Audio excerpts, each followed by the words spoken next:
Bueno,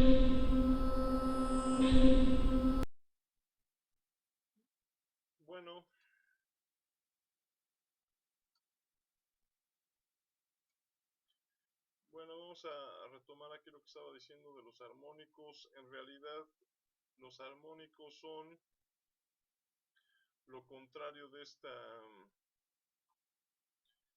escala interválica, es decir, los armónicos mal llamados múltiplos, porque son más bien submúltiplos, estamos dividiendo y en este caso del intervalo, de la escala interválica estamos sumando más y más y más. En este caso estamos dividiendo, incrementando.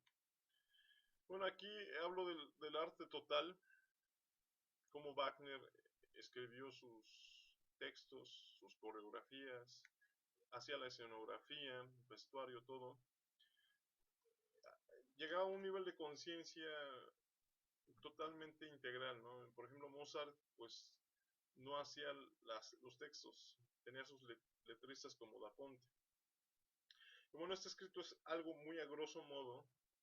Obviamente un curso de solfeo y de instrumento, pues es algo muy, lleva años, ¿no?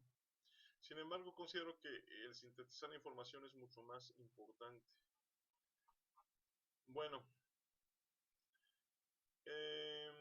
vemos algunos elementos del sonido, la altura, la intensidad, la duración, el timbre, los elementos de la música que son el ritmo, la melodía y la armonía. Eh, Vemos algunos sistemas de composición, el ruidismo, por ejemplo con Luigi Russolo, el serialismo, el dodecafonismo, el serialismo integral que ya incluye pues las intensidades, ¿no? Viendo una grama, un cromatismo de intensidades. El dodecafonismo, que es aplicado a las alturas, sin un centro tonal. Microtonalismo, tonalidad, atonalidad, música electrónica, música concreta, también con medios electrónicos, minimalismo, con el mínimo de recursos, música aleatoria, música modal, macrotonalismo, pantonalismo. Bueno, también hay distintas formas de afinación. Existe un mito, ¿no? De qué es la afinación. Está la afinación pitagórica de Sarlino, la aristogénica, justa la temperada, que es la que utilizamos, basado en 12. La mesotónica, que estaba en 19 partes, Bergmeister tercero, Kienberger, en fin. De hecho, las comas, no se puede hablar de una sola coma, porque hay varias comas, la coma sintónica, la pitagórica, la de Holder. Y bueno, hay siempre recursos que son muy propios del estilo, muy propios del instrumento, idiomáticos. Y los adornos, los efectos, las técnicas especializadas o ampliadas. Por ejemplo, en la flauta está el frulato, están los multifónicos que también utilizan instrumentos de aliento que pueden producir más de un sonido a la vez. En la guitarra eléctrica pues hay el tapping, el pull-off, distintas técnicas que la gente piensa que con eso ya sabe música. No, no es que sepa música, sino que son efectos o técnicas, más bien dicho. Algunos los llaman trucos, no creo que se llamen trucos, son técnicas propias de cada instrumento. Igual en la composición pues hay la sexta de Scarlatti, la sexta napolitana, algunos intervalos aumentados que son franceses, alemanes, bueno, ya los veremos. Eh, Algunas anécdotas del acorde místico, en fin. En este universo que es la música, que es el arte de los sonidos, que son controlados por el tiempo, sonidos y de silencios, la música que viene es un arte en honor a las musas, ¿no? Eran 9 musas. El arte viene del latín ars, es una traducción de la palabra griega techne, que es técnica y arte. Bueno, la gente que es buena instrumentista, pues tiene un arte depurado, una técnica muy buena para poder interpretar, tener libertad de interpretación, ¿no? Si nuestra técnica está reducida, pues obviamente nuestra interpretación no va a ser tan buena. El sonido es un fenómeno vibratorio que está en la naturaleza.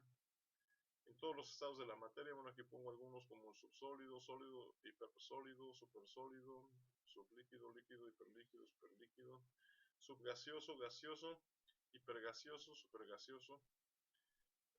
Mucha gente se sorprende al pensar que en el sólido no se propaga el sonido y sin embargo se propaga mucho más rápido, igual en el agua, ¿no? La estética es la ciencia que estudia la belleza según Baumgarten, y la estética no estudia la belleza, pero en su sentido más intangible, más general. Por ejemplo, para nosotros ver una Coyolxauhqui o algunas esculturas totalmente estilizadas, totalmente complejas, pues solamente un artista vería que es de gran belleza. La mayoría de la gente decía, no, pues que qué demoníaco, que narcosatánicos, que horrible. Sin embargo, realmente los conceptos de belleza han cambiado, ¿no? La estética, la sensación, la percepción, esa sensación, la sensibilidad, ¿no? De ahí vienen esas palabras de estética. Entonces hay que tener sensibilidad para percibir la belleza de las cosas, las cosas inmanentes, más allá de los conceptos de cada época, ¿no? El arte tiene una función que es de despertar conciencia, no tiene la función de entretener, como mucha gente puede pensar que es como el hobby, el entretenimiento, o se las dan de gente aquí muy nice, gente muy pop-up, y no. Los verdaderos artistas pues tienen un nivel de conciencia mucho más allá del común. A mí me ha tocado ver desgraciadamente gente con doctorado que, bueno, una cultura mínima, ¿no? Que dicen que ya escucharon de los Beatles y ya saben música, ¿no? Medio entonan y dicen que ya saben cantar igual que muchos padres que cantan muy horrible, pero bueno. Las musas son 9, las diosas protectoras y promotoras de las artes y las ciencias. En Bellas Artes, por ejemplo, de México, en el DF, se ve ahí a todas las musas.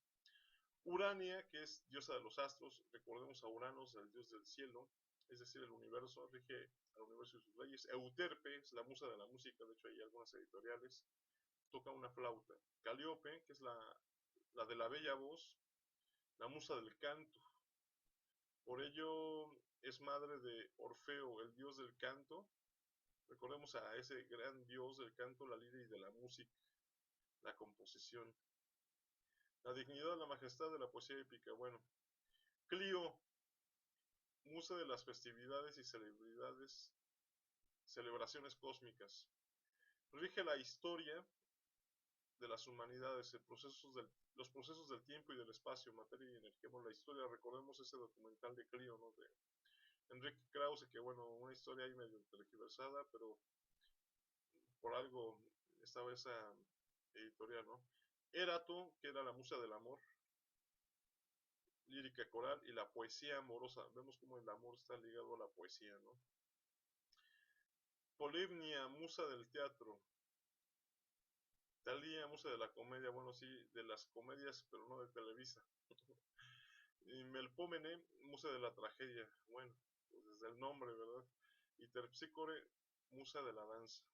Recordemos el trivium y el quadrivium, que existió no solamente con los griegos, sino en la Edad Media, que eran formas de educación, sistemas educativos mucho más integrales y complejos que los actuales, ¿no? Está muy enfocada a una sola área, muy desprovisto de algo integral que te sirva en todas las áreas, ¿no? Quien protegía a las musas era Eufeme. Bueno, recordemos el término eufemismo, que es como que en lugar de decir lo mató, dice se murió, ¿no? Darle de femenino viene Eufeme. Hoy el eufemismo quiere decir que las musas eran protegidas por la diosa madre, el aspecto divino femenino de la creación. Eufeme es nodriza y además tiene 3 atributos: inteligencia, un atributo de la conciencia; creatividad, talento, atributo del espíritu; y también intuición, conocimiento verdadero. La música tiene 3 elementos: ritmo, melodía y armonía. El ritmo, organización estructural de los pulsos, de los impulsos, de los tiempos, de los acentos, de las duraciones, a veces con compás, a veces sin compás, pero tiene que ver con el tiempo, más porque con ese fluir del río, esa idea occidental del ritmo que tenemos, que no coincide nada con el ritmo africano, por ejemplo, ¿no? Aunque sí va fluyendo. Bueno, la altura es definida por la frecuencia de onda, se mide en hercios, en hertz, y el humano capta entre 20 y 20 mil vibraciones por segundo. Los ultrasonidos, los sonidos audibles y los infrasonidos no los escuchamos, ni los infrarrojos ni los ultravioleta, ¿no? Aquí hay algo muy interesante, el efecto Doppler, que no solamente es aplicable al mundo del sonido, ya que el sonido y la luz y el olor y el sabor son lo mismo en diferente escala de vibración.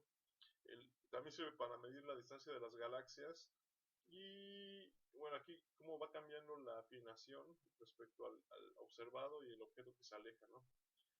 La duración es la longitud de onda, es definida por la velocidad de onda que viaja a la frecuencia en el tiempo, se mide en segundos, bueno, puede ser en otras magnitudes, ¿no? La intensidad es debida a la amplitud de la onda y esta se mide en decibelios. El oído humano común capta entre 10 y 130 decibelios. 0 es el umbral de la audición, 140 el umbral del dolor. Decibel, dice, hay una pregunta capciosa que dice, ¿cuánto mide un decibel? Este, ¿Cuántos decibelios tiene un bell, no? En honor a Graham Bell, fuerte, débil. Bueno, timbre definido por los armónicos, las formas de onda, fuente emisora de sonido. Sí, pero también depende de los instrumentos y materiales. Vamos a ver los 12 tipos fundamentales de forma de onda, aquí los puse. Aquí vemos la corriente alterna, sistema temperado apostólico de 12. Está el continuo y el alterno. Realmente el alterno se parece más al sistema temperado. Vemos aquí 12 formas de onda: sinusoidal o sinoidal, triangular, diente de sierra, cuadrada, rectangular, onda sinusoidal amortiguada o su opuesta amplificada, esférica, de escalón, forma de onda compleja, piramidal, punto, línea, triángulo, cuadrado, pentagrama, número Fibonacci, hexágono, me falta un H, creo, polígonos y el icoságono, pentágono, número 12. Las ondas vistas como la sinusoide son en dos dimensiones. La esférica es la misma onda en tercera dimensión, cuarta, quinta dimensión y hasta 12 dimensiones, más allá del espacio de Euclides. Forma regular continua. Bueno, vamos a ver algo más. La voz humana tiene, eso es muy interesante, con un doctor que se apellidaba Castro Sierra, en la Escuela Nacional de Música, nos decía que cada vocal, cada sonido es un timbre distinto. Bueno, hasta aquí vamos a dejar un poquito esta introducción para ya pasar al número 1.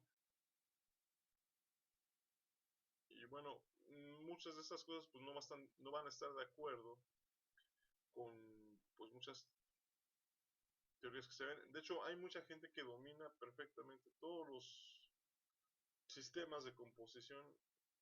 Tuve un maestro muy bueno en el Conservatorio Nacional que se llama Carlos Islas.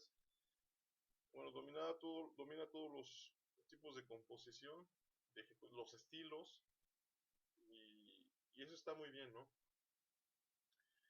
Y también incluso me sorprendió que lo contemporáneo viene muy bien eh, estructurado. Y bueno, los conservatorios pues con el tiempo están asimilando ese legado que dejaron los músicos del siglo XX, lo están perfectamente agrupando, estructurando, o sea, no está quedando en el olvido. Desde las técnicas de John Cage, todo eso eso es muy bueno. Y bueno, con la técnica que tienen los conservatorios, pues lo logran muy bien. Bueno, hasta ahí vamos a ver esta parte, ya pasaré al siguiente apartado.